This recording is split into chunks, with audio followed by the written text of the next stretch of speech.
เราได้มาร่วมกันในการจุดประทีปบันดวงในการบูชาพระธิกามหาพรหมแม่กาเพือกบูชาพระสารีริกธาตุพระธาตุเจ้าเจดีย์พระเจ้าห้าพระองค์บูชาธรรมอานิสงส์พันธีตลอดถึงในการจุดประทีปถวายเป็นพระราชกุศลแสดงความอาลัยแก่สมเด็จพระนางเจ้าสิริกิติ์พระบรมราชินีนาถพระบรมราชชนนีพันปีหลวงแม่ของแผ่นดินที่ได้เสด็จสวรรคตไปน้อมนำเลิกในพระมหากรุณาธิคุณศรัทธาวัดดอนจันทร์และศรัทธาพุทธศาสนิกชนทั้งหลายก็ได้มีจิตเจตนาอันเป็นบุญเป็นกุศลร่วมกันจุดประทีปในการถวายเป็นพุทธบูชาและแสดงการไว้อาลัยแก่แม่ของแผ่นดินในรัชกาลที่ 9สัตว์หลังและก็บูชาทำอานิสงส์ทางปฏิปีนี้ในการจุดประทีปบันดวงศรัทธาเอาร่วมกันในการจุดทางปฏิดังศรัทธาสามเณรคนเฒ่าคนแก่ละอ่อนเยาวชนเราได้ร่วมกันในที่ตั้งหน้าโต๊ะโมนี้ก็คือพระมหาอุปคุตเถระที่เราเพื่อความเคารพสักการะบูชาโดยเฉพาะต่างล้านนาคืนที่ผ่านมาเที่ยงคืนเราก็ได้ตักบาตรพระมหาอุปคุตและในค่ำคืนนี้เราก็ได้มาระลึกถวายเป็นบูชาแสงเทียนนาทิปัญญาสมาอาภาแสงสว่างได้จัดเสมอด้วยปัญญาตึงบ่มีแต่เฮาบูชาด้วยแสงไฟเฮือแสงสว่างได้ชื่อว่าเฮือดวงตาการเฮืออาหารชื่อว่าเฮือพละกำลังการเฮือธรรมะเป็นทาชนะการเฮือทั้งหมดทั้งมวลศรัทธาญาติโยมเฮาได้มาช่วยกันในการสร้างบุญสร้างกุศลแล้วก็ยังได้รักษาเหตุรักษาห้อยประเพณีวัฒนธรรมที่ดีงามของทางบ้านเฮาโดยในการจุดทางปฏิบัติถวายเป็นพุทธบูชาศรัทธาเฮาก็ระลึกถึงคุณพระพุทธพระธรรมพระสงฆ์แล้วก็จุดบูชาพระเกศแก้วจุฬามณีสรีมหาธาตุการประดิษฐานโยหน้าสวรรค์ชั้นดาวดึงอีกสักครู่นั้นเขาก็จะได้มีการแข่งขันกลมไฟหลอดห่วงแล้วก็แข่งขันบอกไฟดอกปีหน้านี้เขาก็จะได้ประชาสัมพันธ์ศรัทธาว่าปีหน้าเขาจะจากพันดวงเขาจะเป็นหมื่นดวงเลยก็ได้เขาจะเตรียมถังปฏิไว้เจ้าเอามาให้มาหอมกันเขาจะจุดพร้อมกันหน้าลานพระธาตุพระธาตุเจดีย์ชเวดากองจำลองอันนี้ก็เป็นศิลปะล้านนาของเฮาเนี่ยเฮารักษาเหตุรักษาหอยรักษาประเพณีของเฮาเอาไว้บ่เฮอมันเสื่อมหายเนี่ยเอาเฮอลูกเฮอหลานของเฮาละเอกละอ่อนได้ปฏิบัติสืบต่อกันไปเอาต่างบ้านต่างจองศรัทธาเฮาดีไปโยกับมาห่วมกันนักกันหลายช่วยกันเช็คอินวัดดอนจันทร์เฮาก็ได้เนอะเช็คอินเป็นการฝากหูภาพเอาไว้ให้ดูเจ้าห่วยไปอัพโหลดเอาผลงานอย่างต่างๆปีนี้ชุมชนคุณธรรมวัดดอนจันทร์โดยการร่วมมือของบ้านวัดโรงเรียนในการส่งผลงานได้รับรางวัลที่1ของจังหวัดนั่นก็คือชุมชนคุณธรรมต้นแบบโดดเด่นของจังหวัดเชียงรายปีนี้ในระดับชุมชนในระดับชุมชนเฮาก็เป็นที่น่ายินดีน่าภาคภูมิใจที่เฮาได้ปฏิบัติกันมาเดียวกับการอนุรักษ์รักษาประเพณีวัฒนธรรมจนเป็นที่ประจักษ์เพื่อหูเพื่อหันเพื่อได้มาศึกษาตลอดถึงการส่งเสริมคุณธรรมจริยธรรมเพื่อกับละเอกละอ่อนเยาวชนนักเรียนตลอดถึงผู้ที่มาศึกษาปฏิบัติธรรมและก็บัดนี้วันที่27 พฤศจิกายนละอ่อนประมาณ5-6 โมงเย็นนั้นจะมาสอบธรรมศึกษาที่โรงเรียนบ้านปาจันเฮาเป็นเจ้าภาพศรัทธาเฮาก็จะมีความปิติยินดีปีนี้โรงเรียนบ้านปาจันเฮาเป็นเจ้าภาพในการจัดสอบสนามสอบธรรมศึกษาระดับชั้นตรีชั้นโทชั้นเอกถือว่าเป็นการศึกษาหลักธรรมในพระพุทธศาสนาละอ่อนจำนวน200 กว่าคนจะมาสอบกันที่นี่ครูบาอาจารย์พระสงฆ์จำนวน30 รูปได้มาเป็นประธานคณะกรรมการในการ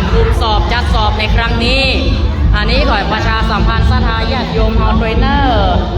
ลงทะเบียนโคมไฟที่ไหน อ๋อลงทะเบียนโคมไฟเอาคณะกรรมการเอาถ้าพร้อมกันทุกมวลเอาเติมมวลอย่างก่อนก็ได้เนาะ มันจะที่ลงทะเบียนเอากระดาษติดก็ได้ครับเอากระดาษติดก็ได้เนาะเพราะว่ามันมีกาเจ็ดมวลเอาอะ3 แกนหลอดก็ร้อยอันนะครับมวลละ3 แกนเนาะ3 แกนก็ได้อนุโมทนาเนอร่วมกันจุดทางวัดตีนวันนี้เราได้มาร่วมกันจุดทางวัดตีน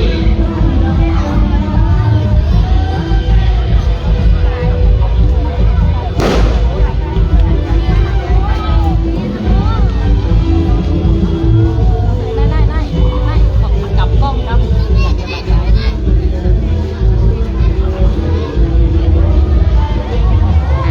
มันสว่างสวัยไปเลยเนาะคืนนี้วันนี้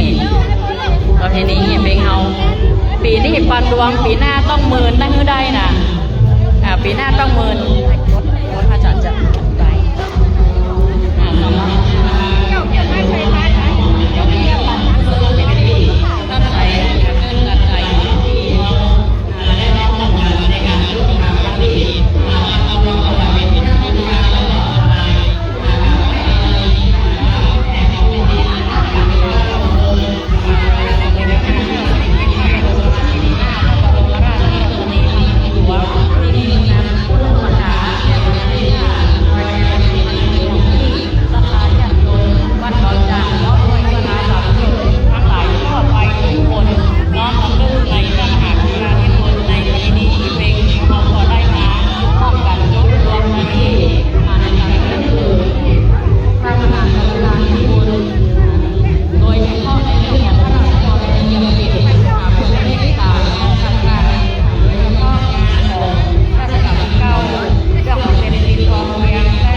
ชุดเป็นเอาไว้พุทธบูชาไปอีกยังแห่งใบดวงที่ยังไม่ได้ชุดกับเปลือกยังแห่งเยอะเลยตีหน้าต้นโมงบางครั้งผมเลยถามว่าเป็นพระอย่างนะว่าแง่พอบนผ้าขนาดยกบาทโยนคือพระอุปคุตเวลาเรามีการในงานมีปล่อยหลวงปล่อยลามมีงานใหญ่ฉลองสมโภชเปิดใจอาลาดนานโมนมาเป็นราคาในการข้างหลังงานส่วนห้องเขาพระพุทธรูปปางที่เปิดแง่นั่นพระอุปคุตเปิดมีเปิดนั้นมีอิทธิฤทธิ์หรือว่ามีการ กรรมการสูงเป็นท่านเอกราชกิจก่อนโดดอาศัยในระพิษเรือนแก้วอยู่สะดือทะเลวันเป็นวันใดวันวันพุธที่ข้าวันพุธวันใดวันทำไมเป็นข้าเป็นเจ้าเข้าแกงทำไมเป็นเล็กน้อยมาห้าพิธาเชื่อว่าในวันวันพุธจะญาติโยมและแท้จะข้าวันนี้จะมาเปิดเผยใจโจทย์มีใจในการไปลาพระพุทธโดยเฉพาะปัญหาของเรามีความเรื่องใส่ใจที่แก่ของผู้มหาวิทยาลัยและมีโมหะบางที่ทางลูกบางที่บอกเลยนะคือสำนักศึกษาตะวันพอจะเกิดมาโดยนักศึกษาสมมติเวลาในการเพื่อได้ห้ามตะวันพอก่อนอย่างเป็นไปเป็นทางของพระพุทธยกบาและเด็กไม่ได้เอาข้อตำหนิ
กับ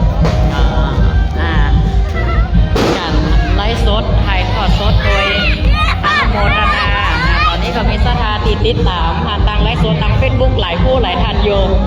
พระเจ้าก็มีหลายหน้าที่เลยครับ ตอนนี้กล้องก็ดีกรรมได้อ่านก็ดีอ่านเนาะคอมเมนต์ของสถาที่เอาได้ร่วมกันในวันนี้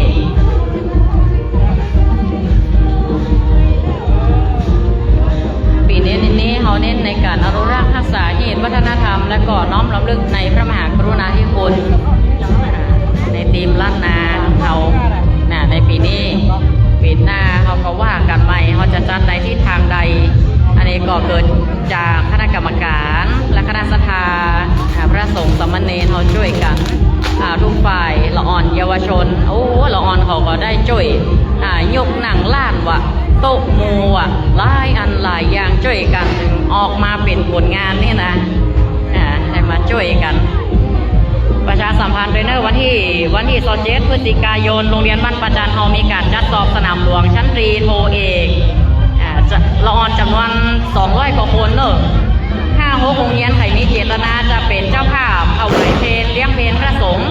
ก็แจ้งได้จำนวน30 รูปจำนวน30 รูปหน้าโรงเรียนบ้านประจันทร์6 โรงเรียนจะมาสอบตีโรงเรียนบ้านประจันทร์ก็แจ้งตีอาตมาภาพได้ตังตุเจ้าไดเนอร์เพราะว่าละเอกละออนเป็นกำลังสำคัญที่จะได้เผยแผ่น้ำธรรมคำสอนศึกษาแล้วไปเผยแพร่แล้วก็นำไปปฏิบัติใช้ในชีวิตของเขาเองมีภูมิรู้ภูมิธรรมป้องกันตัวเขาเองจากสิ่งบดีต่างๆก็เรียนรู้คู่คุณธรรม